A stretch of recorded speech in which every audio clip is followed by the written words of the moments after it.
warahmatullahi wabarakatuh. Perkenalkan, kami dari kelompok 7 dengan materi manajemen persediaan. Di sini kami melakukan saya sendiri Luli Puspita dengan NIM 19172001038, kemudian dilanjut dengan Nambi Astuti dengan NIM 19172001037, kemudian ada Ninik Tikmatul Jana dengan NIM 19172001036, dan Leila Khiaronima dengan NIM 19172001127.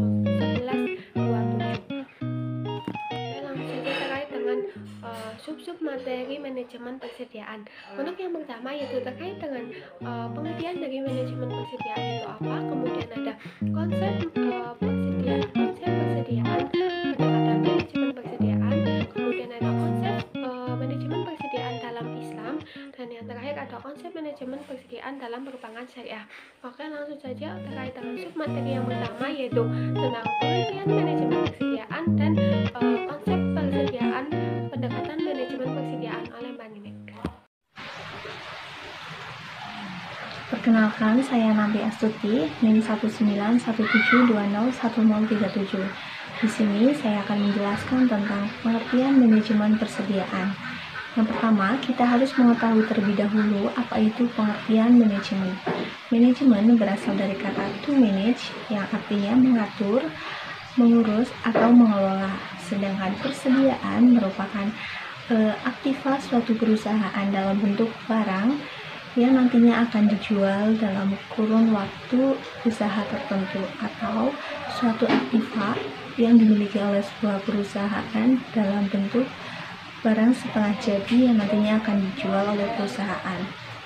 Nah, dari pengertian tersebut dapat kita simpulkan bahwa manajemen persediaan merupakan suatu metode yang digunakan oleh sebuah perusahaan untuk mengatur barang persediaan yang dimiliki oleh perusahaan atau organisasi. Sekian dari saya, terima kasih.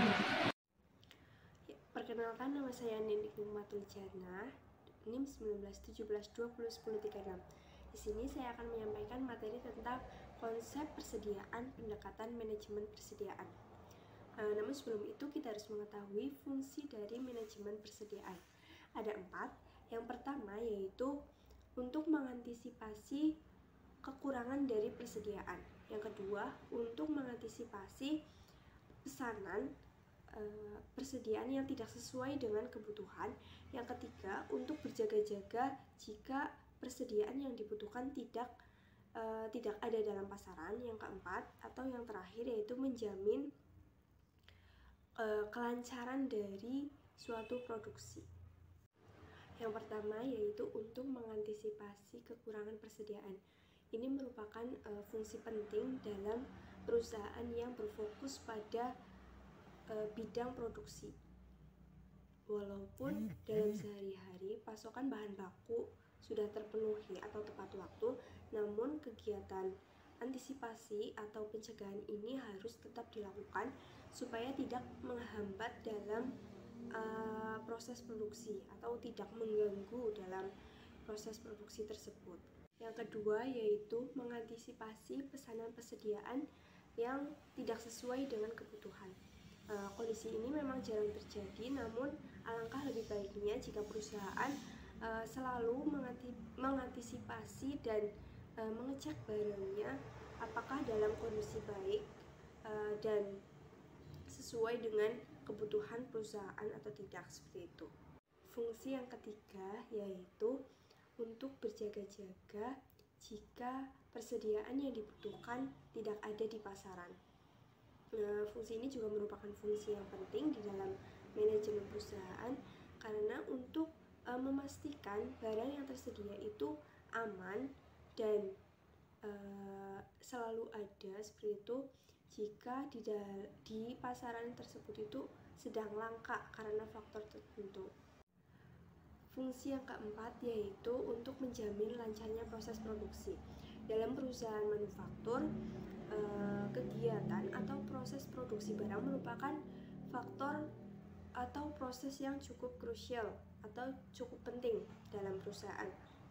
Nah, hal ini bertujuan untuk mendapatkan keuntungan yang stabil dan konsumen tetap loyal pada perusahaan kita karena kita selalu menyediakan barang yang dibutuhkan dari si konsumen tersebut. Materi yang selanjutnya yaitu pendekatan manajemen perusahaan. Yang pertama yaitu metode EOQ atau Economic Order Quantity. Metode ini biasanya disebut juga dengan metode kuantitas pesanan ekonomi. Metode yang dijalankan adalah dengan cara membeli persediaan sesuai dengan pesanan yang akan diterima. Pesanan bahan baku sudah ditentukan dari segi jumlah, jenis, variasi, waktu kapan harus tiba di perusahaan, dan lain-lain. Dengan demikian, perusahaan akan lebih mudah memperhitungkannya. Sudah ditentukan oleh pemesan berapa jumlah pesanan, spesifikasi dari pemesanan tersebut, serta waktu kapan harus selesai. Dengan begitu, perusahaan akan memperhitungkan berbagai hal. Karena sesuai dengan jumlah pesanan, maka persediaan yang ada itu tidak akan tersisa. Karena semuanya itu digunakan sesuai dengan kebutuhan pesanan tersebut. Terus cara ini itu dilakukan atau digunakan pada umumnya untuk bahan baku persediaan yang tidak lama. Manfaat dari metode ini adalah perusahaan akan lebih hemat dalam mengeluarkan biaya pemeliharaan dan biaya gudang dari sisa bahan. Metode yang kedua yaitu metode MRP atau Material Requirement Planning. Jadi MR ini merupakan metode persediaan yang menjamin bahwa bahan persediaan selalu ada di gudang namun berjumlah sedikit. Mengapa demikian? Jadi perusahaan itu ingin persediaan agar tak dalam kondisi kosong, namun ingin berhemat dari segi biaya. Jika persediaan selalu ada dengan jumlah yang sedikit, maka biaya yang dikeluarkan pun juga akan sedikit. Yang ketiga yaitu metode JIT atau Just in Time. Metode ini yaitu membuat perusahaan itu memiliki 0 persediaan, alias tidak ada sama sekali persediaan yang ada di gudang. Perusahaan ini hanya akan memesan bahan baku ketika bahan baku itu benar-benar habis dan atau hampir habis gitu. Hal ini dilakukan perusahaan dalam rangka untuk menghemat pengeluaran biaya atas pemeliharaan persediaan tersebut. Namun, apakah tidak berbahaya jika persediaannya itu kosong? Tidak, karena untuk mengantisipasinya, perusahaan itu harus membina atau memiliki hubungan yang baik kepada distributor. Dengan demikian, perusahaan lebih leluasa jika nantinya ada pesanan ketika persediaan itu sudah menipis, seperti itu. Yang keempat yaitu metode analisa ABC. Metode ABC ini melibatkan penggolongan persediaan berdasarkan total persediaan sesuai dengan masing-masing kelas. Misalnya perusahaan yang bergerak di bidang furniture memiliki persediaan kayu mahoni, paku, kemudian ada cat dan lain-lain. Nah, nantinya kayu mahoni itu akan ditandai atau dilabeli dengan huruf A, kemudian paku akan dilabeli dengan huruf B, dan cat akan dilabeli dengan huruf C, seperti itu. Yang kelima yaitu metode periodic review. Metode ini membuat perusahaan melakukan pemesanan persediaan dalam jangka atau jarak waktu yang berdekatan. Jadwal pemesanan sudah dijadwalkan dengan periodik atau secara periodik dan teratur. Manajer keuangan akan lebih mudah dalam memperkirakan biaya yang akan dikeluarkan untuk pembelian persediaan tersebut. Metode ini memiliki keunggulan, yaitu perusahaan tidak perlu melalui proses administrasi yang panjang dan rumit, karena pemesanan tersebut itu sudah dijadwalkan secara rutin, namun dengan syarat perusahaan tersebut itu memiliki stok yang banyak atau persediaan yang banyak untuk berjaga-jaga apabila ada pesanan yang tidak terduga seperti itu. Terima kasih. Oke, untuk selanjutnya terkait dengan manajemen persediaan dalam Islam. Persediaan merupakan bahan atau barang yang disimpan yang akan digunakan untuk memenuhi tujuan tertentu. Biasanya dalam proses produksi ataupun dijual kembali. Kemudian konsep manajemen persediaan di dalam Islam memiliki beberapa poin. Di antaranya yang pertama yaitu menyimpan kelebihan setelah kebutuhan primer terpenuhi. Maksudnya di sini adalah setelah kebutuhan primer atau kebutuhan pokok terpenuhi, maka sebaiknya alangkah baiknya untuk kelebihan tersebut disimpan atau ditabung. Kemudian yang kedua adalah menyimpan kelebihan untuk menghadapi kesulitan. Maksudnya di sini setelah kebutuhan semua terpenuhi, maka kita sudah sewajibnya atau sewajarnya untuk menyimpan kelebihan tersebut untuk persediaan apabila kemudian hari menghadapi kesulitan. Kemudian yang ketiga, hak harta sebagai generasi cemerlang, di mana hak harta ini sudah sewajarnya memiliki persediaan untuk hak untuk generasi selanjutnya. Kemudian untuk selanjutnya yaitu tidak menimbun dan memonopoli harta kekayaan. Maksudnya di sini sudah